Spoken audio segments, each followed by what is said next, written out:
It didn't look like much on Wednesday, just piles of metal mesh and cables. But the ambitiously named River Revival light sculpture will transform some 100 feet of the Hoosic River into an extravagantly lit work of art. So the RPI sculpture is going to be about approximately 100 feet long, made of this lightweight wire mesh, which, as you can see, reflects the sun in a very beautiful way, and it will do the same with the LED lights. Then also there will be fabric which will straddle both sides of the river channel here, and that'll be lit as well. So it'll be really quite an amazing light show here, almost like fireworks, but still very pleasing to the eye. Graduate students from the Lighting Research Center at RPI and volunteers were hard at work using some old-fashioned muscle to string mesh and cables over the 45-foot span of concrete that encases the river. I'm a graduate student at the Lighting Research Center, and this is part of our lighting workshop. And Ralph Brill invited us to participate last summer, and Russ Leslie, who's our professor, asked us to do it as our workshop graduate class, and we did. We came up with actually 12 different lighting designs for the river, and this was one of the most comprehensive. It's called River Revival, and right now we're in the middle of construction. We're putting wires across the river, and we're suspending wire fabric, which is down here if you want to look over the edge. We're suspending wire fabric across the river, and then we're gonna also suspend fabric across the river, and we're also gonna put some fiber optics through the river.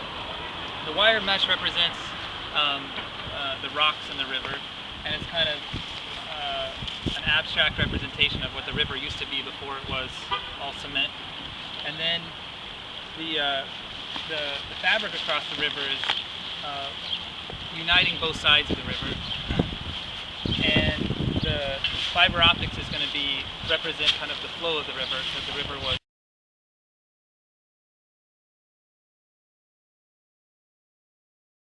My name is Phil Sellers from the Eclipse Mill Gallery. And my wife and I, Gail's on the other side, came over here to help them do some installation work here. So it's kind of like getting back into college. Sculptures that you see across the river there, and there's a few around you here, they really catch the sun and they reflect the light. And once they put the lights on those at night, they're just going to look fantastic. Last summer I started to talk to Ralph and look at the site and try to evaluate, what the conditions would be. Took a lot of photographs, went back, and as I said, the workshop class then was able to make this a big part of their curriculum, and they developed several concepts, each student did, and we kind of blended a few, but this one probably the most ambitious of all of them in retrospect.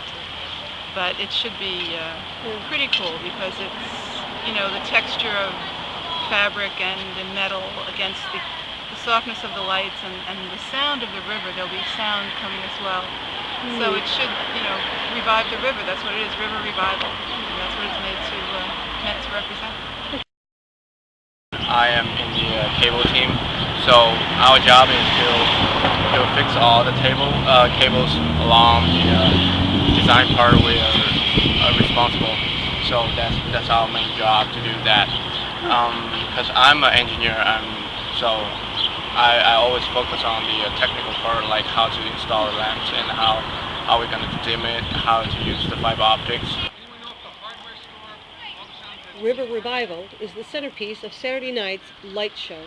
The event will feature works by a half-dozen artists, and city officials are hoping it will be the first in a long tradition of light festivals on the river.